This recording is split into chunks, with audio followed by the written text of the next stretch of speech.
किया गया और मंगेश यादव था स्नाति मार दिया गया। भाई उसको उसको उसको उस पर इनाम घोषित होता जा रहा है, वो समर्पण नहीं कर रहा है, वो भाग रहा है।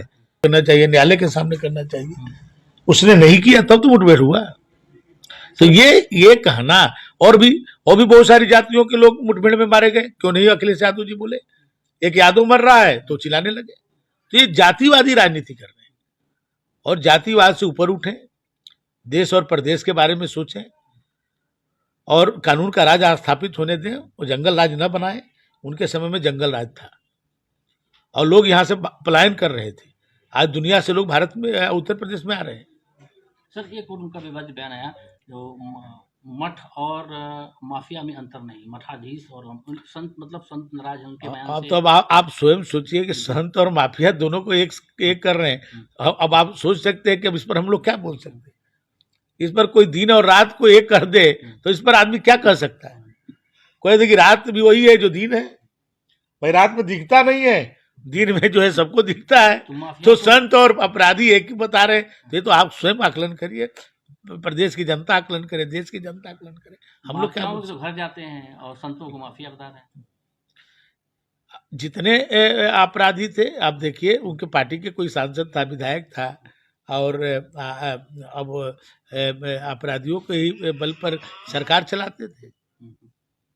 तो सर जैसे राहुल गांधी की जातिगत जनगणना, वो उसी पर अटके हुए हैं, आगे बढ़ ही नहीं रहे उससे।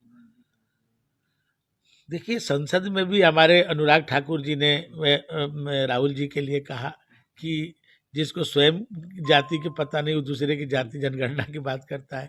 पूरा देश ने देखा। आप हमसे क्यों पूछ रहे? जब राष्ट्रीय स्तर के नेता इस पर बयान दे चुके हैं तो हम लोग को नहीं बोलना है। तो सर अमेरिका जाके वो फजीहत कराते हैं देश की, आरक्षण पर कहते हैं खत्म कर देंगे, और यहाँ लोकतंत्र नहीं है, नहीं तो वहाँ एक भाजपा की 240 क्या एक सीट भी नहीं आती।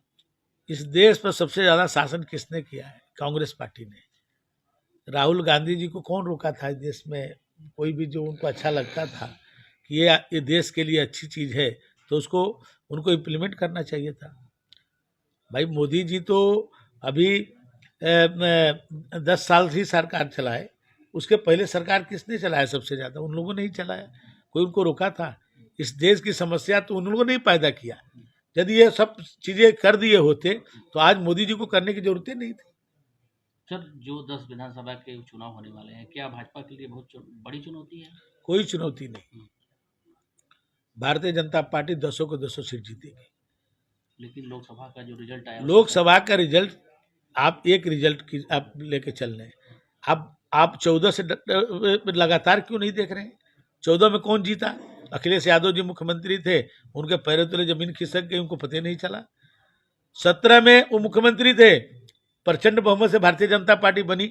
इसकी बात आप क्यों नहीं कर रहे हैं? अपने घोर विरोधी बहुजन समाज पार्टी को, जो पूर्व और पश्चिम कहा जाता है, दोनों लोग मिल करके भी लड़े तो मोदी जी की लहर को नहीं रोक पाए 2019 में। इसकी बात क्यों नहीं कर रहे हैं? 2022 में वो कहते थे कि 400 सीट हम पाएंगे और 3 सीट में पूरे विपक्ष पाएगा। प्रचंड बहुमत से जोगी जी फिर से सरकार में आए, 38 सालों के बाद कोई सरकार रिपीट हुई जोगी जी के नेतृत्व में। इसकी बात आप क्यों नहीं कर रहे हैं? एक बार गलती से लोगों को भ्रम में डाल करके उन्होंने कुछ सीटें ज्यादा प्राप्त कर ली। उनको खुद आकलन नहीं था और उनके प्रत्याशी भाग रहे थे चुनाव लड़ने से। वो खुद लड़ने में भाग रहे थे। आप देखिए कितने प्रत्याशी उनके बदले गए। लेकिन एक उन लोगों ने भ्रम फैलाई देश के अंदर कि संविधान बदल जाएगा, मोदी जी 400 सीट पाएंगे तो आरक्षण खत्म कर देंगे। इस तरह की झूठ बोल करके उन्होंने कुछ सफलता प्राप्त कर ली। तो गांव में कहावत है कि काट की हांडी बार बार नहीं चलती। और बीजेपी मोदी जी और जोगी जी के नेतृत्व में लगातार 4 चुनाव जीती, और ये एक बार झूठ बोल करके, लोगों को भ्रम में डाल करके ये उन्होंने। आप बताइए, जब सपा और बसपा एक थी उस समय जो बसपा का वोट था वो सपा को नहीं मिला, सपा का वोट था वो बसपा को नहीं मिला। इस बार आप देखें कि बसपा का वोट भी कांग्रेस और सपा को मिला।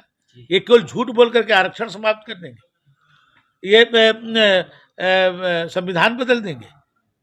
तो ये झूठ बार बार नहीं चलती है। आप देखेंगे 10 की 10 सीटें जनता समझ चुकी है इनकी झूठ को। और इसलिए मोदी जी और योगी जी के विकास पर वोट मिलेगा और 10 को 10 सीट भाजपा